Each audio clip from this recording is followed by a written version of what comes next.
मोर्चा काढून मी तुम्हाला एक सांगतो, आम्ही मतदानावर विश्वास का ठेवावा. आज सकाळी जर तुम्ही एक व्हिडिओ आलाय आणि त्या व्हिडिओमध्ये कचरा पेटीत व्हीव्हीपॅट पडलेत आणि जर कचरा पेटीमध्ये जर व्हीव्हीपॅटच्या स्लिप पडल्या असतील तर कुठल्या निवडणुका आणि कोण जिंकून येणार याचा अर्थ या निवडणुकीचा रिझल्ट लागलाय आणि तो भारतीय जनता पक्षांच्या फेवरला जाणार. कारण जर व्हीव्हीपॅटच गायब आहेत तर काय कोणावर भरोसा ठेवणार आम्ही. मला असं वाटतं की ह्या ज्या सगळ्या गोष्टी आहेत त्या धोक्याच्या गोष्टी आहेत आणि याच्यात मला एकच गोष्ट दिसते की निवडणूक आयोग जोपर्यंत तुमचा मित्र असू शकत नाही तोपर्यंत तुम्ही जिंकू शकत नाही.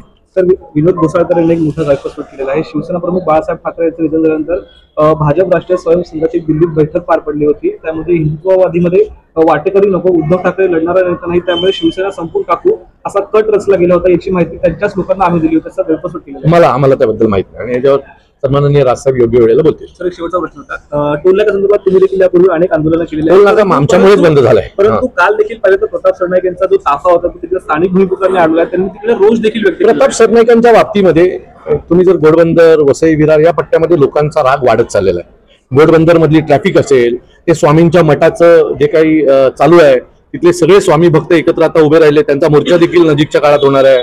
मीरा भाईंदरला गेला तर मीरा भाईंदरचा टोल नाक्याचा विषय असेल. प्रताप सरनाईकांबद्दलचा स्थानिक लोकांबद्दलचा राग आता प्रचंड वाढत चाललेला आहे. त्यांच्या भ्रष्टाचार आज तुम्ही जर पाहाल तर जी आपली वनजमीन आहे, वनजमिनीमध्ये प्रताप सरनाईकांचं प्रचंड मोठ्या प्रमाणात उत्खननाचं काम चालू आहे. एक मंत्री एवढ्या मोठ्या प्रमाणात वनजमीन खणू कशी शकतो, त्याला परवानगी मिळाली. त्याच्या जेवढ्या परवानग्या आहेत त्यातल्या अनेक परवानग्या या अटीवर आहेत की ही जर परवानगी आणली तर तुम्हाला परवानगी आहे. आणि मीरा भाईंदरला ज्यावेळेला त्यांना परवानगी मिळाली त्यावेळेचा जो आयुक्त होता तो किती भ्रष्ट होता हा सगळ्यांना माहिती आहे.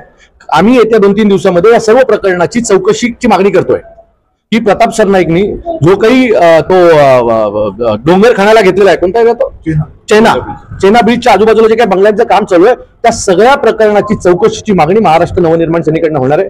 मी असेल, आमच्या पक्षाचे संदीप देशपांडे असतील, आम्ही सगळेच जण या विषयात लवकरच मुंबई महानगरपालिकेच्या आयुक्तांची भेट घेणार आहे. आणि त्यातली एक पर्यावरणाची जी परवानगी आहे ती परवानगी आलीच नाहीये आणि तरी सुद्धा तिथे प्रचंड मोठ्या प्रमाणात उत्खनन चालू आहे. प्रताप सरनाईकांनी त्या भागामध्ये जंगलराज चालवलेला आहे. प्रचंड मोठ्या प्रमाणात तिथे गुंडगिरी पसरवलेली आहे, जागा आदिवासींच्या जागा लाटलेल्या आहेत. आणि या सर्व प्रकरणामध्ये आम्ही येत्या 2-4 दिवसात विथ प्रूफ आम्ही पत्रकार परिषद घेणार आहोत. काल काँग्रेसच्या नेत्यांनी देखील म्हटलेलं आहे की 200 कोटीची जमीन 3 कोटीत घेतलेली आहे. ते म्हणाले प्रूफ द्या, आम्ही प्रूफ देतो.